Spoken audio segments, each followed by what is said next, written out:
Hello friends, welcome back. आज हम IC engine के अंदर बहुत ही इंपॉर्टेंट टॉपिक है जो है टू स्ट्रोक इंजन, जिसके बारे में आज हम डिस्कस करने वाले हैं। आईसी इंजन के अंदर टू स्ट्रोक इंजन कैसा है, कैसे वर्किंग करता है, उसके एडवांटेजेस क्या है, डिसएडवांटेजेस क्या है, उसकी एप्लीकेशन क्या है, कैसे आप लोग उसका वर्किंग देख सकते हो। आप लोग जो टू व्हीलर और फोर व्हीलर यूज कर रहे हो उसके अंदर जो इंजन है वो कैसा है, टू स्ट्रोक इंजन है या तो फिर फोर स्ट्रोक इंजन है। तो आज हम इसके बारे में डिस्कस करेंगे कि टू स्ट्रोक इंजन है क्या, कैसे वर्क करता है, उसकी एप्लीकेशन क्या है, उसके एडवांटेजेस क्या है और उसके डिसएडवांटेजेस क्या है। आइए आज हम देखते हैं हमारा कंटेंट क्या है वीडियो का। फर्स्ट है व्हाट इज स्ट्रोक। स्ट्रोक क्या है? आप लोगों ने सुना तो है फोर स्ट्रोक और टू स्ट्रोक, बट पता नहीं कि स्ट्रोक का मीनिंग क्या होता है। तो पहले हम देखेंगे कि स्ट्रोक क्या है, व्हाट इज स्ट्रोक। उसके बाद है working principle of to stroke engine, advantages of two stroke engine, disadvantages, and last one is application. And then after जो हम आज वीडियो में डिस्कस करेंगे उसके रिलेटेड क्वेश्चन दिए गए। आइए आज हम शुरू करते हैं स्ट्रोक से।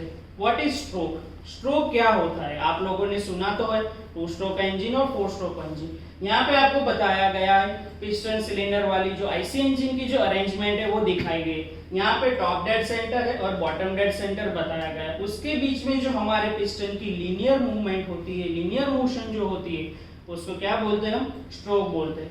टीडीसी का मतलब क्या होता है? Top dead centre. बीडीसी का मतलब क्या होता है? Bottom dead centre. टीडीसी किसको बोलते हैं? Top dead centre. यानी कि आप लोग समझो कि आप एक रूम में बैठे हो, जो ऊपर आपकी छत है उसको क्या बोलते हैं? वहां एक लिमिट आ चुकी है, उसके बाहर आप नहीं जा सकते, तो उसको क्या बोल सकते हैं? टॉप डेड सेंटर की, जिसके बाहर आप जा नहीं पाओगे। इस तरह हमारा इंजन के अंदर भी क्या होता है? पिस्टन को मूवमेंट करने के लिए एक लिमिट दी गई है। जो टॉप डेड सेंटर है वहीं तक ही हमारा पिस्टन जाएगा, बरोबर है? तो उसको क्या बोलते हैं? टॉप डेड सेंटर बोलते हैं। और बॉटम डेड सेंटर किसको बोलते हैं? जो हमारा रूम है उसका जो फ्लोर वाला जो एरिया है, जहां पर हम लोग खड़े हैं या तो फिर बैठे हैं, वो क्या है? हमारा बॉटम डेड सेंटर है। उसी तरह इंजन के अंदर भी क्या होता है? पिस्टन ऊपर टॉप डेड सेंटर तक जाता है, उसी तरह नीचे बॉटम डेड सेंटर तक आता है। इन दिनों के बीच में हमारा जो पिस्टन मूवमेंट करता है उसको हम क्या बोलते हैं? स्ट्रोक बोलते हैं। तो यहाँ आप लोगों को पता चला होगा कि स्ट्रोक क्या होता है। पहले हम लोगों ने समझ लिया कि स्ट्रोक क्या है। अब हम बात करते हैं टू स्ट्रोक इंजन के बारे में। यहाँ आपको फिगर दिखाई गई है टू स्ट्रोक इंजन के बारे में, जिसके अंदर दो स्ट्रोक परफॉर्म होते हैं। एक होता है अपवर्ड स्ट्रोक और दूसरा होता है डाउनवर्ड स्ट्रोक। दोनों स्ट्रोक के अंदर दो दो प्रोसेसेस होती है। अपवर्ड स्ट्रोक के अंदर सक्शन और कंप्रेशन होता है और डाउनवर्ड स्ट्रोक के अंदर क्या होता है? कंबशन और एग्जॉस्ट प्रोसेस होती है। यहाँ हम टर्न बाय टर्न पूरी प्रोसेस देखेंगे। उसके बाद आप देख सकते हो इसके अंदर कि यहाँ एक डायग्राम, लाइन डायग्राम दिखाया गया है टू स्ट्रोक इंजन के बारे में। यहाँ टू स्ट्रोक इंजन है, इसका मतलब क्या होगा कि हम पोर्ट का यूज करेंगे। इसके अंदर हम वाल्व का यूज नहीं कर सकते। वाल्व का यूज कहाँ कर सकते हैं? हम लोग फोर स्ट्रोक इंजन के अंदर कर सकते हैं। यहाँ टू स्ट्रोक इंजन बताया है, इसलिए हम पोर्ट का यूज करेंगे, जिसके अंदर तीन टाइप के पोर्ट दिए गए। एक है इनटेक पोर्ट, एक है एग्जॉस्ट पोर्ट और थर्ड वन है ट्रांसफर पोर्ट। यहाँ आप लोग देख सकते हो कि तीन पोर्ट बताए। आगे हम देखेंगे अपर स्ट्रोक के बारे में कि अपर स्ट्रोक के अंदर पिस्टन की मूवमेंट कैसी होती है, उसके अंदर कौन सी प्रोसेसेस होती है। यहाँ अपर स्ट्रोक दिखाया गया है, जिसके अंदर आप लोग देख सकते हो कि पिस्टन की जो मूवमेंट होती है वो कैसी होती है? बॉटम डेड सेंटर से लेके टॉप डेड सेंटर तक होती है। जो भी तुम्हारा पिस्टन होता है वो कहाँ मूव करता है? बॉटम डेड सेंटर से लेके टॉप डेड सेंटर तक मूव करता है। उसके बीच में कौन से दो प्रोसेस कंसीडर होती है? एक तो होती है सक्शन और दूसरी होती है कंप्रेशन। पहले कौन सी प्रोसेस होगी? सक्शन प्रोसेस होगी। सक्शन प्रोसेस के अंदर क्या होगा? जब तुम्हारा इंटेक पैड ओपन होगा तब जो भी फ्यूल का जो मिक्सचर होगा वो अंदर आएगा इंजन सिलेंडर के अंदर। तब क्या होता है? जो भी तुम्हारा पिस्टन के अरेंजमेंट है वो क्या करता है?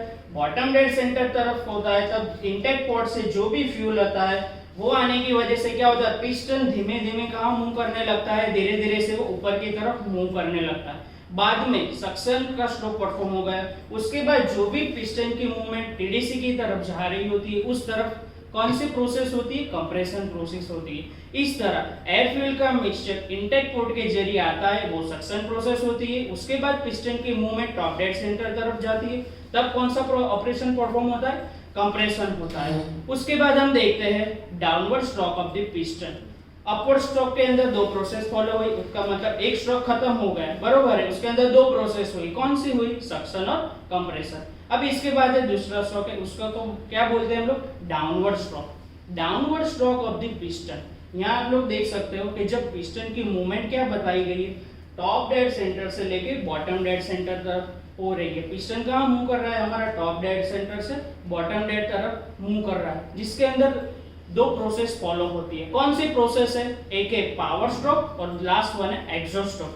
पावर स्ट्रोक को हम क्या बोल सकते हैं, कंबशन स्ट्रोक भी बोल सकते हैं। जहां हमारा पिस्टन मूव करता है, जब कंप्रेशन के बाद कहां मूव करने लगता है, ऊपर की तरफ, मतलब टॉप डेड सेंटर तरफ मूव करने लगता है, तब क्या होता है, इनलेट पोर्ट बंद हो जाता है और जो ट्रांसफर पोर्ट जो हमारा होता है वो ट्रांसफर पोर्ट ओपन हो जाता है, जिसकी वजह से जो भी हमारा एयर फ्यूल का जो मिक्सचर होता है वो मिक्सचर कहाँ जाने लगता है, ऊपर जाता है। ऊपर आपको यहाँ अरेंजमेंट दिखाई गई है स्पार्क प्लग की, वहां हमारा जो एयर फ्यूल का मिक्सचर है वो कनेक्ट होगा, जिसकी वजह से क्या होगा, स्पार्क प्लग का फंक्शन पता है आप लोगों को, स्पार्क प्लग से क्या होगा, इग्निशन होगा, इग्निशन होने से वजह से क्या होगा, वहां पावर प्रोड्यूस होगा, कंबंशन होगा, क्या होगा, जो भी हमारा एयर फ्यूल का मिक्सचर है वो स्पार्क प्लग में से स्पार्क प्रोड्यूस होने की वजह से क्या होगा, वहां कंबंशन प्रोसेस होगी, वहां टेम्परेचर ज्यादा क्रिएट होगा, वहां प्रेशर ज्यादा क्रिएट होगा।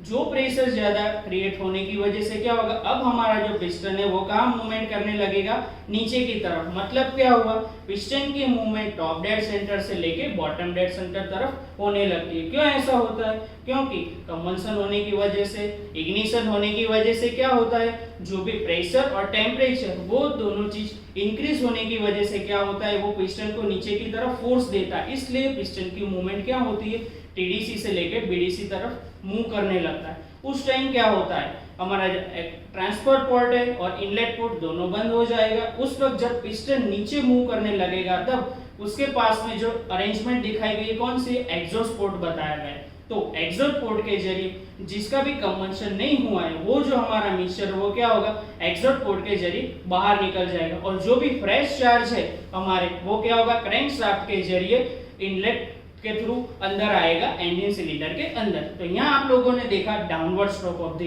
पिस्टन, मतलब यहाँ दो प्रोसेस फॉलो हुई, एक तो पावर स्ट्रोक और एक क्या हुई, एग्जॉस्ट प्रोसेस हुई। इस तरह आप लोगों ने देखा कि दो स्ट्रोक परफॉर्म हुई, एक स्ट्रोक के अंदर कौन सी दो प्रोसेस हुई, सक्शन और कंप्रेसर, और दूसरे स्ट्रोक के अंदर कौन सी दो प्रोसेस फॉलो होती है, पावर और एग्जॉस्ट प्रोसेस फॉलो होती है।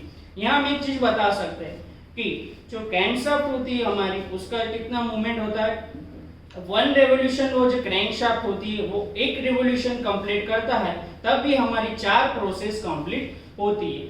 जो भी क्रैंकशाफ्ट की अरेंजमेंट होती है उसका हाफ जो होता है वो क्या होता है, हमारी क्रैंकशाफ्ट की अरेंजमेंट वर्क करती है, बराबर। यहाँ आप लोगों ने देखा टू स्ट्रोक इंजन कैसे वर्क करता है। आगे हम देखते हैं कि ये टू स्ट्रोक इंजन के एडवांटेजेस कौन कौन से है।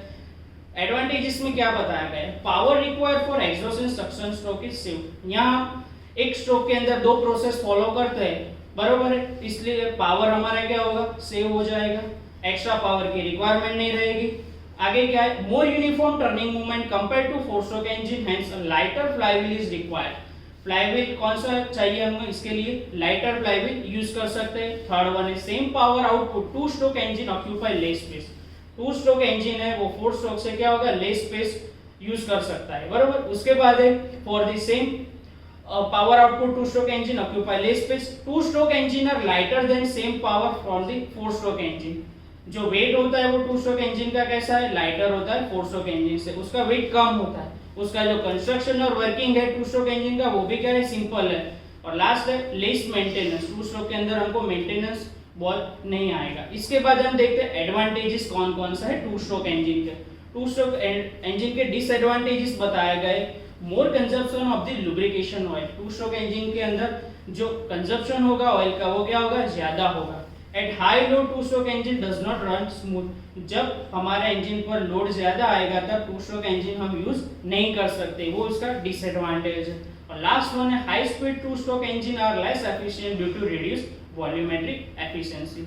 इसके बाद हम देखते हैं application of the two stroke engine की। टू स्ट्रोक इंजन की एप्लीकेशन कौन कौन सी है, हम टू स्ट्रोक इंजन कहाँ का अप्लाई कर सकते हैं। यहाँ आप लोग देख सकते हैं outboard motor, high performance small capacity motorcycle, moped, dirt bike. जो भी मोटरसाइकिल होती है, मोपेड होते हैं, टू व्हीलर्स होते हैं जिसके अंदर टू स्ट्रोक इंजन यूज करते हैं, underbones, scooter, trucks, snowmobile kart, ultralight aeroplane, model aeroplanes and other vehicles के अंदर हम लोग क्या कर सकते हैं, टू स्ट्रोक इंजन का यूज कर सकते हैं। लास्ट में बताया गया है कि पावर टूल्स के अंदर भी हम यूज कर सकते हैं।